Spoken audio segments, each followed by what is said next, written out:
newspaper review comes to you from Carnival Radio. My name is Joseph Oyekola.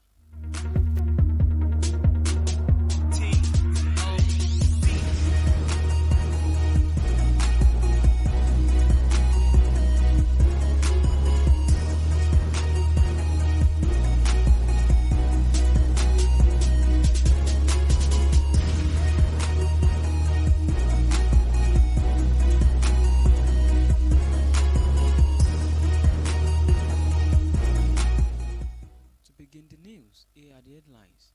Ogun APC attacks Daniel over Agokago Airport claim.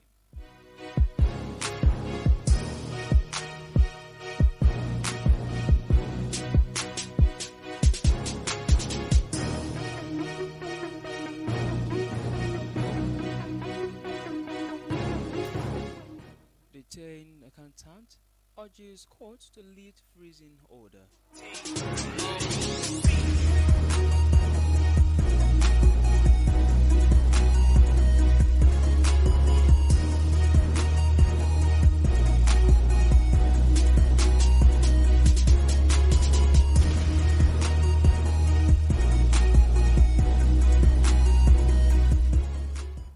Court clears oil marketer of $100,000 fraud charge.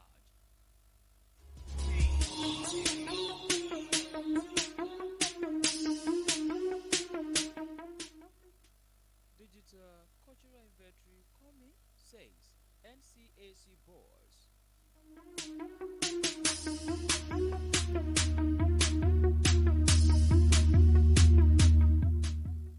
Iran President Rashi dies in helicopter crash.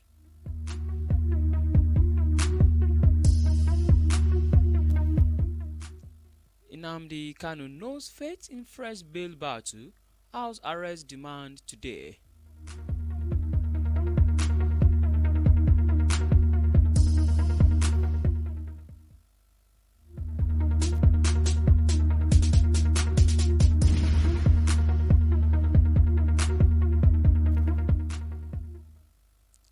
A memorandum of understanding (MOU) on National Digital Cultural Inventory has been signed by the National Council for Art and Culture (NCAC) and Playhouse Communication Limited. NCAC Director General DG Obi Asika, who signed the MOU, said the digital platform will host and aggregate Nigeria's cultural scope, a statement by the council spokesperson Dr. Dennis Ulufo. The statement quoted the LD saying the project is focused on building a dynamic digital platform to host and aggregate the entire cultural scope of Nigeria across its local and state and federal government, its communities, villages, towns, and cities. NCAC is building a platform that will host information that will uphold and empower all Nigerians. Giving insight into the MOU, Azika said, the plans will be rolled out in the weeks and months ahead.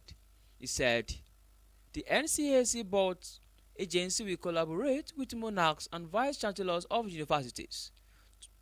For more details, please visit the Nation newspaper. Digital cultural inventory coming, says NCAC boss.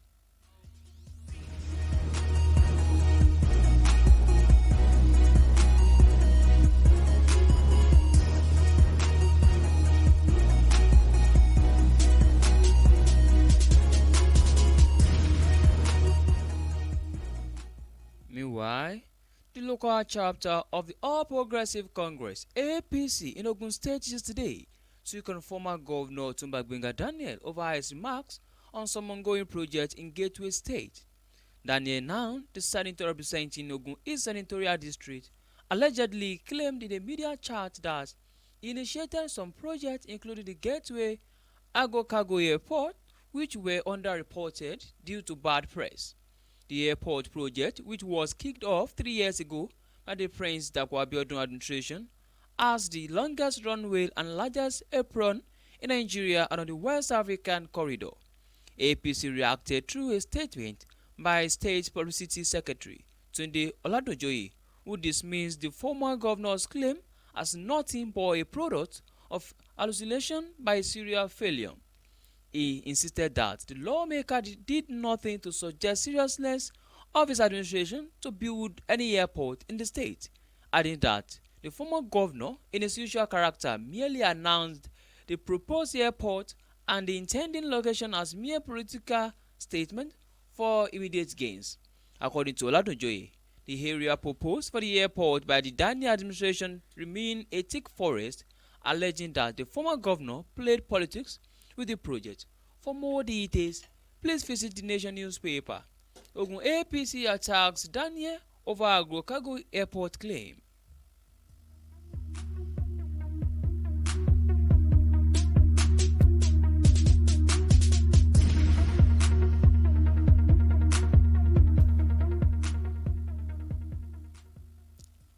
A chartered accountant, Mrs. Omafuma Agostina Anyolu, has asked the federal government and the Federal High Court in Lagos State to leave the freezing order placed by the police on her bank account over alleged fraud.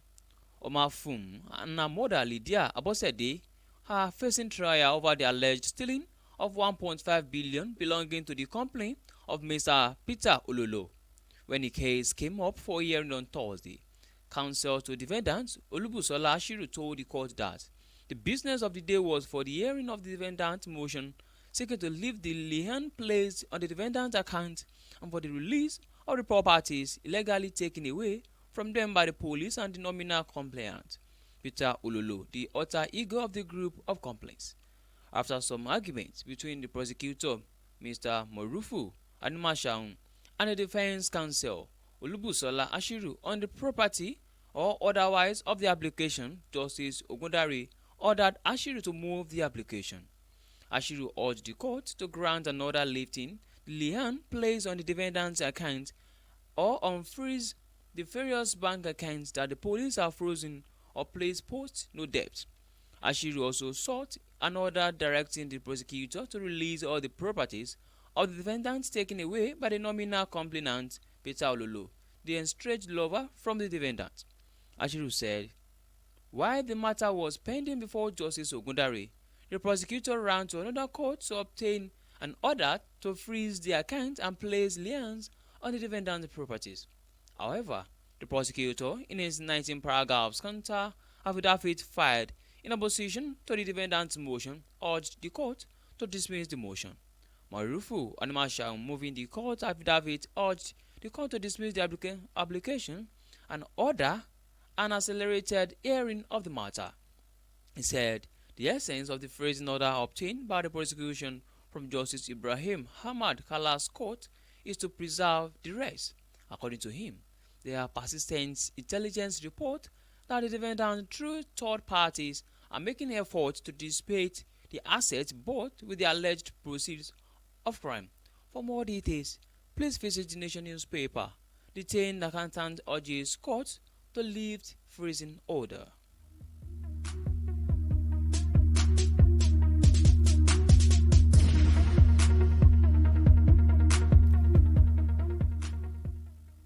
In the meantime, the Federal High Court in Lagos has acquitted and discharged an oil marketer, Alim Sulaiman Olaitan, of a $100,000 fraud charge filed against him by the police. Justice Abdulaziz Anka acquitted him of the 4-count amended charge filed by the Police Special Fraud Unit (PSFU). The judge held that the prosecution failed woefully to prove every ingredient of allegations beyond every reasonable doubt. Justice Anka also ordered the PSFU Ikoyi Lagos to release to Olaitan all his properties seized by the police. The oil marketer was first arraigned on March 8, 2016 on 2-count charge of alleged false pretense and fraudulently obtaining $100,000 from a foreign company, Top Kings Partner Limited, under the pretense of supplying petroleum products. He pleaded not guilty to the allegations. The prosecution opened its case and called 7 witnesses. The judge later accepted an amended charge, holding that the prosecution did not need the leave of the court to amend charges. The oil marketer, who operates under the name and style of Alimity Obanisari Oil and Gas Nigeria Limited, was accused of inducing a foreign company, Top Kings Partner Limited, to enter into a contract with him. For more details, Please visit the Nation newspaper. Court clears oil marketer of $100,000 fraud charge.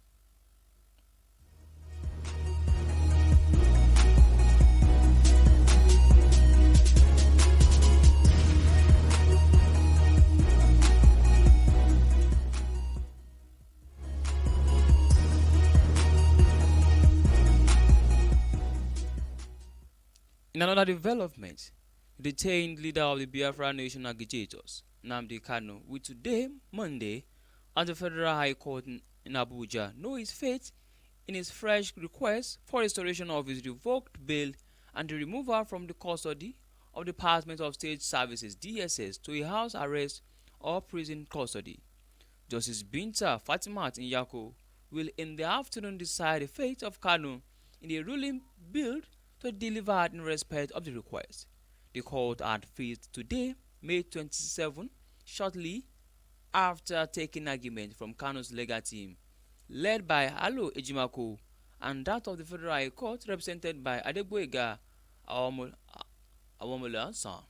Kanu, who has been in detention since 2021, in his motion argued by Ejimako, requested Justice Nyako to restore the bail granted him in 2017 by the same judge. He told the court that contrary to the claim of the federal government, he did not jump bail or breach any of the conditions of the bail, but had to escape out of the country for safety when the military allegedly invaded his house. He told the court that he would have been killed if he had not escaped the way he did, and accused the federal government of misleading the court in getting the bail revoked in his absence. He also asked the court to set aside the arrest warrant issued against him by the court while he was out of the country. In another motion, also argued by his legal team, Kanu requested the judge to order his removal from the custody of the DSS and place him under house arrest or remand him in prison. Besides, he asked that his lawyers must be allowed unhindered access to him to enable him prepare for his defense in the terrorism charges against him, adding that until those conditions were met by the federal government in line with Section 36 of the 1999 Constitution, he would not submit himself for trial. However, the federal government's legal team, led by Adegboyega San, opposed granting of all the requests made by Kanu. The senior lawyer said in criminal matters, no defendant has the right to dictate to the court how his prosecution will be conducted. The lawyer told the court that Kanu was once admitted to bail but breached the bail by escaping out of the country under false claims. For more details, please visit the Daily Post newspaper. Nnamdi Kanu knows fate in fresh bail battle. House arrest demand today.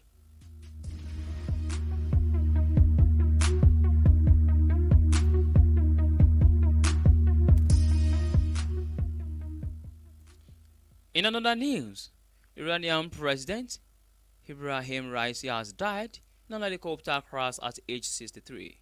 The CNN confirmed his death, citing reports by Iranian news outlets. According to the report, Foreign Minister Hussein Amin Abdullahian was also among those killed, along with 7 others. The newsman reported earlier that a helicopter carrying Raisi was involved in a hard landing while visiting a Loran region, and his condition is currently unknown. His death comes on the heels of a fraught moment in the Middle East, with war raging in Gaza. Iran's government convened an urgent meeting today, according to Iranian state news agency. For more details, please visit Daily Post newspaper. Iran President Raisi dies in a helicopter crash.